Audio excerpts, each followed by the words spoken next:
വലിയ ശക്തി കേന്ദ്രം കൂടിയാണ്. ഞങ്ങൾ ഒരു കാലത്തും ഇല്ലാത്ത തരത്തിൽ ടീം UDF ആയിട്ടുള്ള ഒരൊറ്റ, നിങ്ങൾക്ക് എല്ലാവർക്കും അറിയാം, ഒരു പാർട്ടി പ്രവർത്തിക്കുന്നത് പോലെയാണ് അസംബ്ലിക്കകത്തും പുറത്തും പ്രവർത്തിക്കുന്നത്. അതിനെല്ലാം എല്ലാ പിന്തുണയും തന്ന ഒരാളാണ് യുവനായ പാണക്കാട് സാദിഖ് അലി ശിഹാബ്. അദ്ദേഹത്തിന്റെ പിന്തുണയുണ്ടായിരുന്നു. പിന്നെ അദ്ദേഹത്തിന്റെ നമ്മളെടുത്തൊരു അതിശക്തമായ ഒരു മതേതര നിലപാടുണ്ടായിരുന്നു. അത് കേരളം അംഗീകരിച്ചു. ആ മതേതര നിലപാടിന്റെ പിൻബലവും അദ്ദേഹമായിരുന്നു. എത്ര പേരാണ്, ഞാൻ അവരെ ആരെയും പേരെടുത്ത് കുറ്റപ്പെടുത്തില്ല, അതിന്റെ സമയമല്ല. കേരളത്തിൽ ഒരു വിദ്വേഷ പ്രചരണം നടത്തി ഭിന്നിപ്പുണ്ടാക്കാൻ പല ശക്തികൾ ശ്രമിച്ചു. മുനമ്പം വിഷയത്തിലുണ്ടായിരുന്നു, പള്ളുരുത്തി വിഷയത്തിലുണ്ടായിരുന്നു. എന്നെ അക്ഷരാർത്ഥത്തിൽ വിസ്മയിപ്പിച്ചുകൊണ്ടാണ് ആ സമയത്തെല്ലാം മുസ്ലിം ലീഗും തങ്ങളും സാദിഖ് അലി തങ്ങളും എടുത്ത നിലപാട് ഞങ്ങൾ പറവൂര് മുൻ ധനകാര്യമന്ത്രിയായിരുന്ന KT ജോർജിന്റെ നാമധേയത്തിലുള്ള അവാർഡ് സാദിഖ് അലി ഞങ്ങൾ കൊടുത്തത് ആ മതേതര നിലപാടിന്റെ പേരിൽ. നമുക്കറിയാം, ബാബറി മസ്ജിദ് സംഭവം ഉണ്ടായിരുന്നപ്പോൾ ശിഹാബ് തങ്ങൾ എടുത്ത നിലപാടിന്റെ പിന്തുടർച്ചയായിരുന്നു ആ മതേതര നിലപാട്. പള്ളുരുത്തി വിഷയവും മുനമ്പം വിഷയവും ഒക്കെ കേരളത്തിൽ വേണമെങ്കിൽ ആളിക്കത്തി ശത്രുത ഉണ്ടാകാമായിരുന്നു. അതിന്റെ തീ കെടുത്തിയത് അദ്ദേഹമാണ്. അങ്ങനെയുള്ളൊരു ബഹുമാനം കൂടി. ഇപ്പൊ UDFന്റെ അതിശക്തമായ ഒരു മതേതര നിലപാട് എടുക്കാൻ നമ്മുടെ കൂടെ നിൽക്കുന്നു. ഒരു വർഗീയ വിദ്വേഷം വരുന്ന ഒരു പരാമർശം പോലും ഒരു മുസ്ലിം ലീഗ് നേതാവ് നടത്തിയിട്ടില്ല. തെരഞ്ഞെടുപ്പ് ഇപ്പോഴും പ്രചരണം നടത്തുന്നുണ്ട് കുറെ പേര്. തെരഞ്ഞെടുപ്പ് കാലത്തും അതേ പ്രചരണമായിരുന്നു. അതിനൊക്കെ ഞങ്ങൾ ശക്തിയായി നേരിട്ടു. ഞാൻ ഇന്നലെ ചോദിച്ചല്ലോ ഒരു ചോദ്യം, ഇന്ത്യൻ യൂണിയൻ മുസ്ലിം ലീഗ് ദുർബലമായാൽ ആ സ്പേസ് ആര് കൊണ്ടുപോകുന്നുള്ളൊരു ചോദ്യമുണ്ട്. പിന്നെ കേരളം ഉണ്ടാവില്ല. അപ്പൊ അതുകൊണ്ട് ഞങ്ങള് സഹോദര സംഘടനകളിലാണ് ചേർത്ത് നിർത്തും.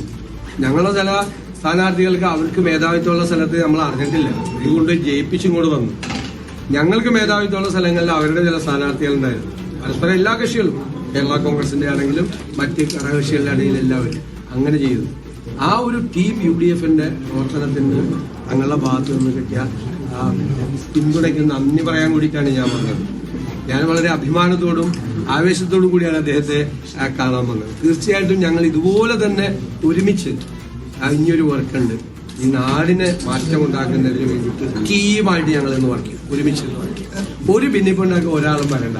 അതിനൊക്കെല്ലാം നല്ല ചുട്ട മറുപടി അപ്പൊ കിട്ടും. ഒരു കാര്യം കൂടി, അവസാന UDF സർക്കാരിൽ ലീഗിന്റെ സ്റ്റാറ്റസ് കോ 5 പേരായിരുന്നു ക്യാബിനറ്റിൽ. ഇത്തവണയും അതങ്ങനെ? അതൊക്കെ ഘടകകക്ഷികൾ തമ്മിലുള്ള ചർച്ചകൾ നടന്നുകൊണ്ടിരിക്കുകയാണ്.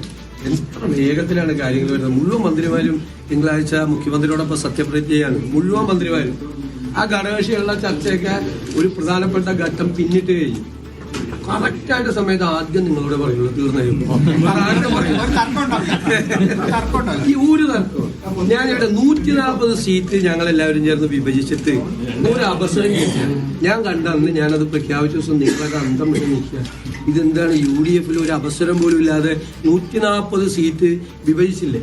അതുപോലെ ഞാൻ നാളെ പറയാം. അപ്പോൾ നിങ്ങൾ ഒന്ന് ഞെട്ടും. ഒരു അവസരം ഇല്ലാതെ തീർന്നു. പക്ഷെ വേറെ ആരോടും പറയാതെ നിങ്ങളോട് ആദ്യം പറയും. പിന്നെ മന്ത്രിമാരുടെ പട്ടിക നാളെ ഗവർണർക്ക് കൈമാറും. അത് നിങ്ങളോട് പറഞ്ഞിട്ട് ഞാൻ കൊണ്ട് കൊടുക്കുള്ളൂ. നിങ്ങളോട് പറയാതെ തങ്ങളപ്പോ ഈ 5 ഉണ്ടാവും എന്ന് ഉറപ്പിക്കാവോ?